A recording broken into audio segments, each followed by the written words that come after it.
We don't have to fix them. We just have to be present for them. I was here 5 years ago. I think it was just a week after I lost my son. I was still really young. It hadn't really hit me yet. But I was in a really deep fog for quite a while. And what helped me most was when somebody would just ask me to tell them about my son. That was compassion. Not, oh, I'm so sorry, I know it's so sad. I didn't really need to hear that, I knew that. Yeah. But tell me about your son. Because that allowed me to have time to reflect on him, to think about moments that were, happy memories, or what he was like when he was 4, what he loved to do, and how he brought every animal into creation home, and he never knew what you were going to find, and all the wonderful things that were really important to me. And by having someone willing to listen, it also allowed me to feel that he was still with me. Now it's been 5 years, and I'm in a much different space, and another woman and I conduct mothers groups twice a year for other moms who have lost their children. And one of the things that's so powerful about it is that we sit and hear each other's stories. We just tell our stories. We talk about how we're feeling. We talk about how we lost our children and what happened. And then together we find ourselves laughing. We find ourselves lightened, even though it sounds kind of maudlin, but it's really powerful. We do it before Mother's Day, we do it before the holidays. And it just helps us get through those times that otherwise could be very difficult.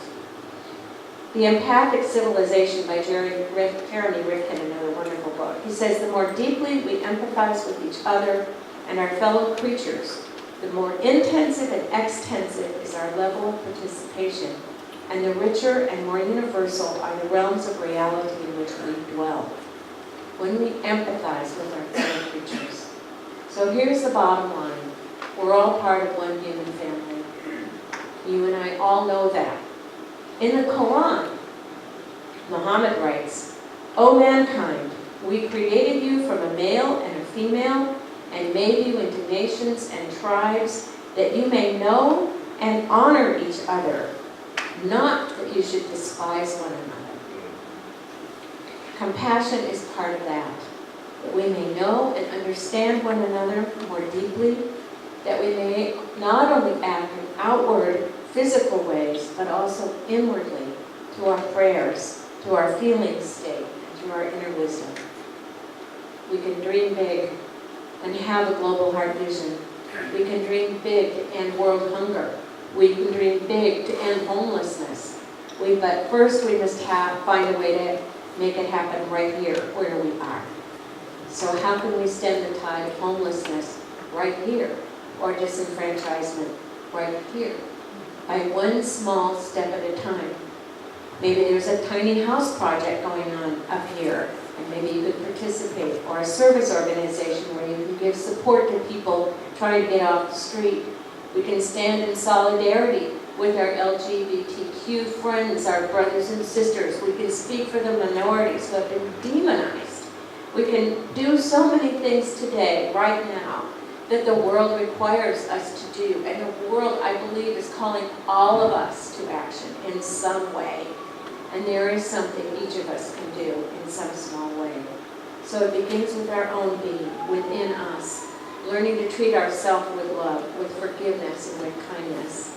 And then that opens us up to caring more deeply for others, recognizing our kinship with all of life, everything around us, and understanding empathy for the world around us.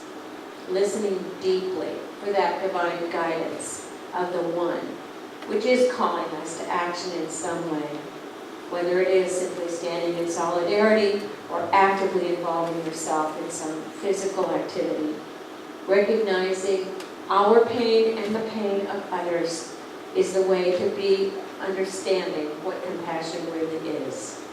Compassion is not always comfortable, but feeling empathy for another and acknowledging it is sometimes the most loving thing we can do. And together, we can all create a world that works for everyone. Thank you.